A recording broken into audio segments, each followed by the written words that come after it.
to Faith is Not Blind podcast. I'm Sarah Devonier, and we're here in Fairfax, Virginia, where we're talking to more people who have dealt with complexity in different ways. And today we're talking to James.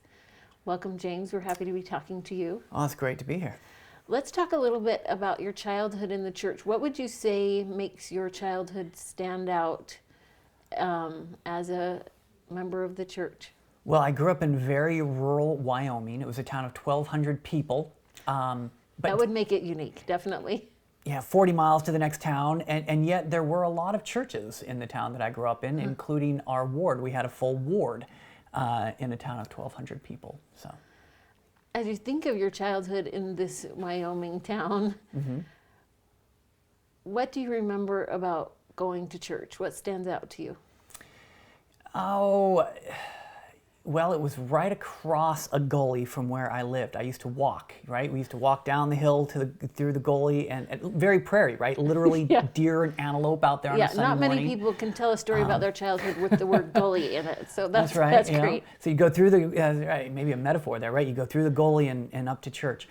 But a very warm and very loving ward. You knew everybody. You knew everybody in the whole town, but you knew everybody in the ward really well. So it was a very close, very tight-knit community. So when did you feel like you had the first little, maybe flame of a testimony? Do you remember a moment? Oh, I do. So my parents, like a lot of parents in the church, encouraged me to read the Book of Mormon.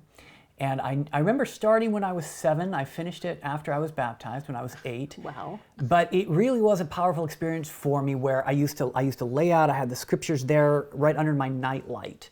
And every night I would read the scriptures. And it was retroactively. In fact, it was after praying and expecting at the end of reading the Book of Mormon to have the angel Moroni come and tell me that the church is true.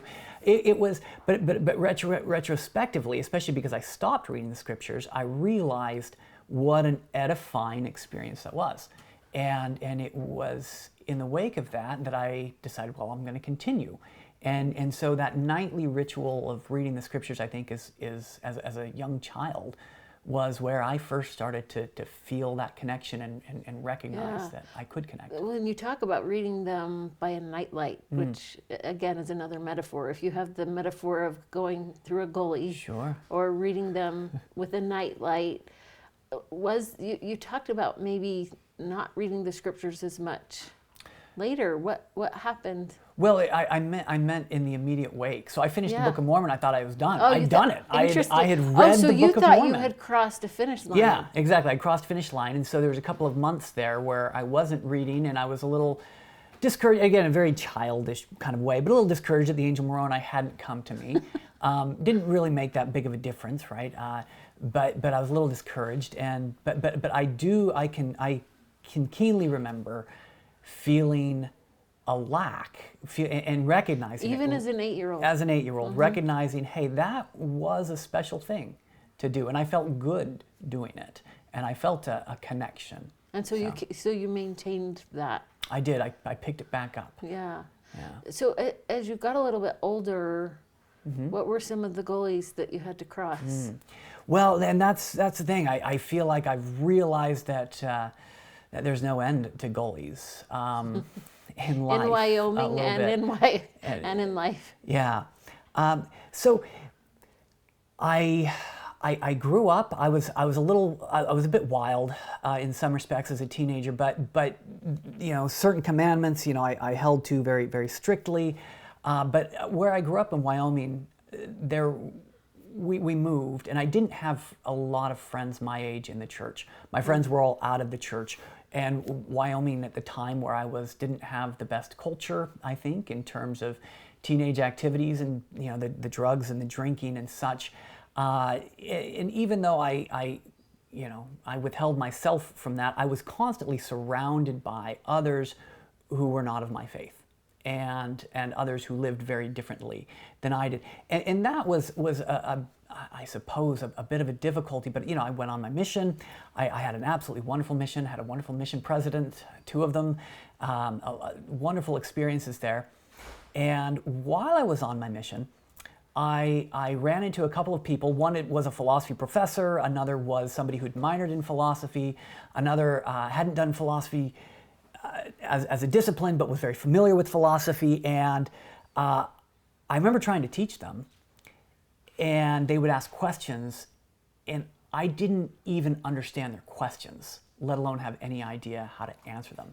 But they were very smart, they were very engaging, they were very compelling, and that tripped me up, right? That I really didn't know how to address, and I didn't know anybody who did. In fact, I remember one of the gentlemen who said, one of the difficulties here is you're starting with a basic assumption that I believe in God, but I don't. So what do you have to say to me? And I didn't have anything at the time to say. And so that began, I know, a process of my really beginning to think about these things, and I was really intrigued by philosophy because I didn't know it was an academic discipline, right? I just thought it was like Stephen Covey, kind of what's your take on life, right? Or these sorts of things. So I determined when I went back to BYU I would study philosophy, and I did. And it opened up, a whole new world and way of looking at things.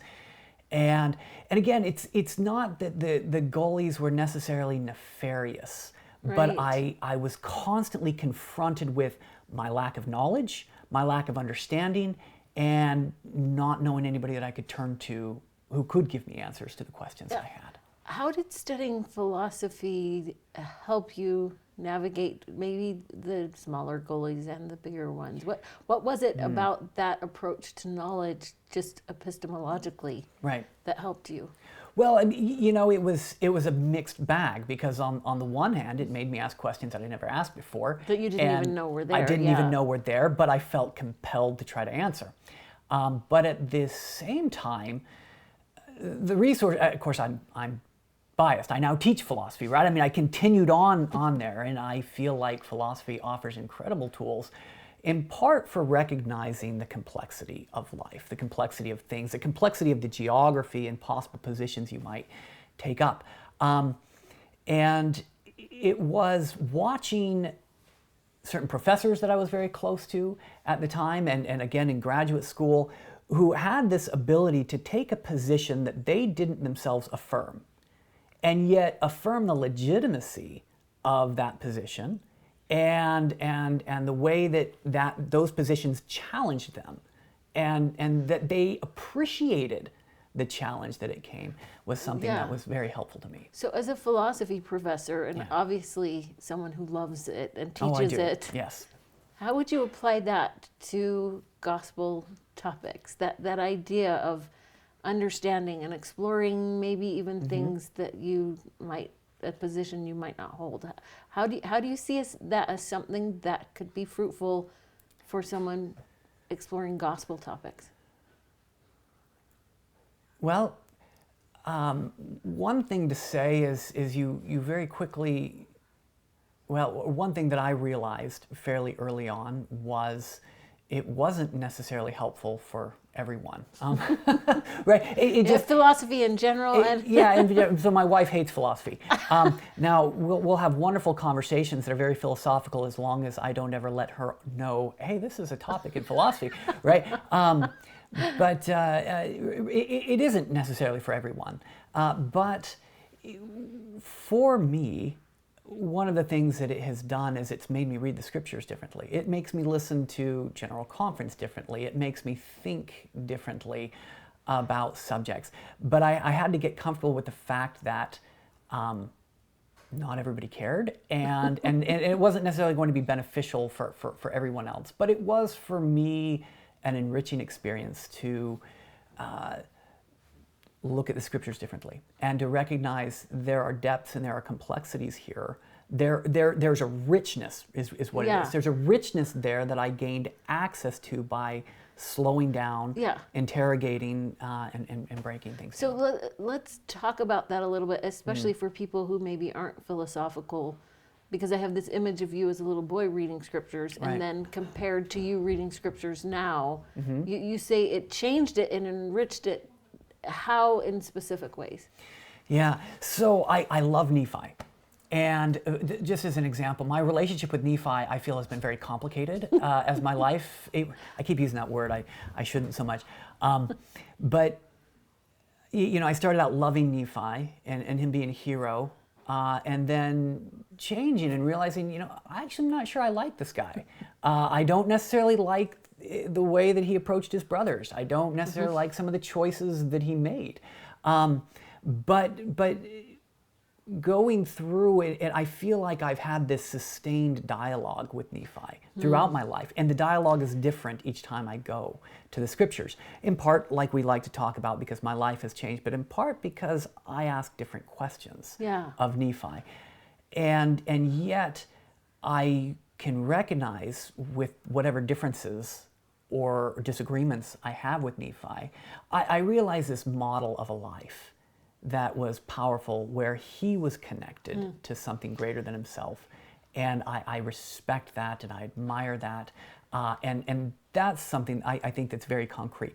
I have this ability to look at Nephi, and again, my thoughts and feelings about Nephi change, but always recognizing there's something admirable here, and there's something that I'm able to get from this. Well, I noticed you used the word sustained, a sustained dialogue, and maybe that's what philosophy does. You keep having a dialogue. There aren't necessarily any absolute answers, and maybe that's why your wife hates it. Right, well, it's something that drives some of my students crazy, right? You say, okay, now look, we're going to ask some of these questions in, say, political philosophy, and well, these are what the ancient Greeks were asking, and look, we're still asking them today, and people, well, what do you mean we've been asking these questions for 2,500 years and we haven't answered them yet? And well, yes, that's exactly it. So what's the joy that comes through asking questions that don't have answers then for you? Well, one of the things that I think we begin to recognize, and that you see in the scriptures, is that the Lord asks questions of us. There is something that the demand of a question is potent and powerful.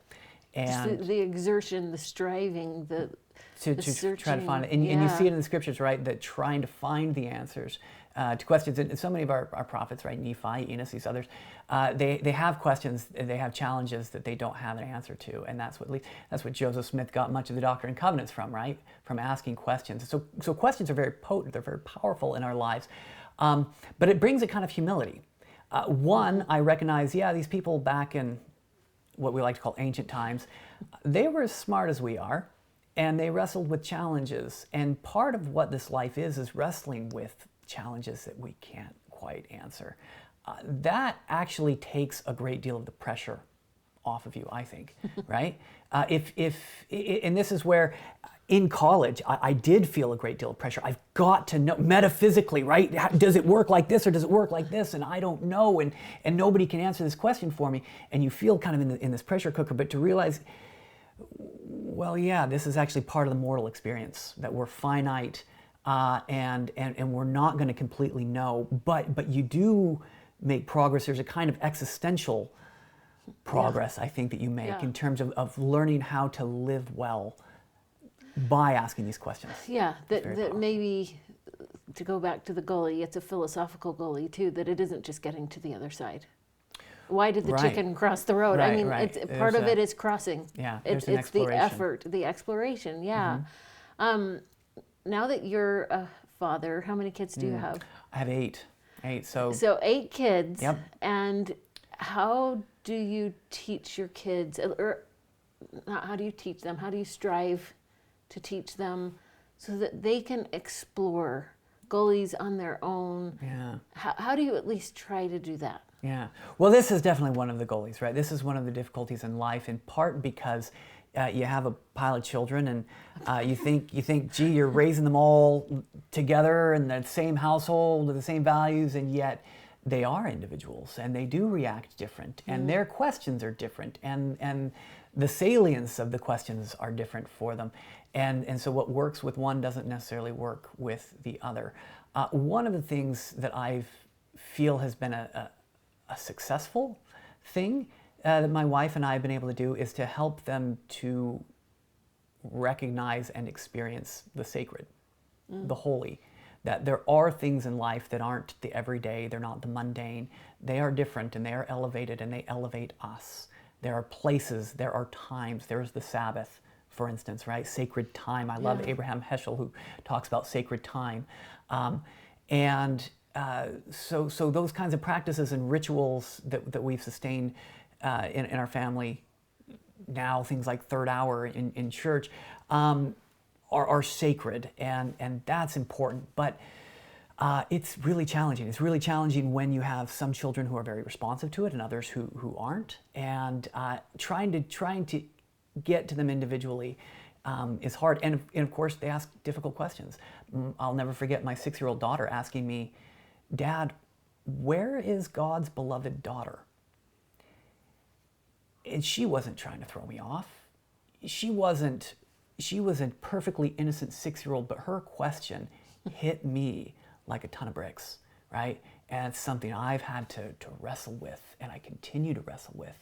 And to try to answer her questions has been very difficult. So I think trying to have them see the sacred, but also helping them to see I don't know all the answers. Yeah. And here's what I do when I don't know the answers. Yeah, so let me ask you one last question. This, you'll probably see what I'm doing here, but Sure. but you talked about how embracing the difficulty and exploring the questions brought richness. So Yeah. you use that same word to talk about trying to raise your children with holiness Yeah. and to get them to recognize the holiness. So how does that difficulty in trying to reach your children individually and to answer their questions, how does that pursuit add richness to your own pursuit?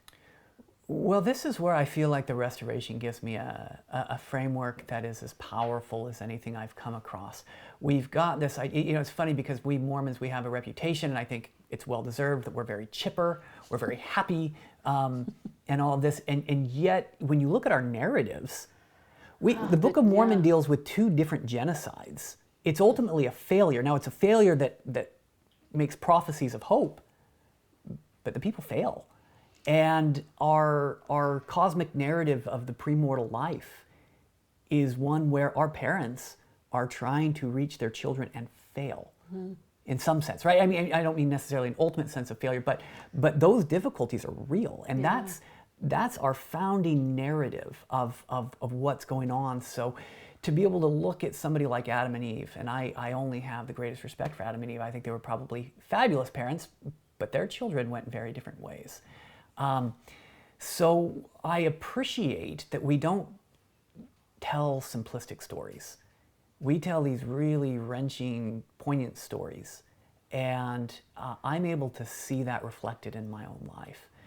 So part of it is just a recognition of, yes, this is what you're involved in. If you're going to partner in this alliance of, with your heavenly parents, this is it, right? This is what you're involved in. And what a beautiful thought beautiful and tragic, that if there's a possibility for redemption, there was probably a fall too. That's right. A need for redemption. And this is part of, I think, grappling with our finitude and our mortality. Yeah. Thank you for talking to us. You've given us a lot to think about, and I appreciate thinking about the gullies of Wyoming. I'll be thinking about that for a long time. Thank you so much. Thank you, Sarah.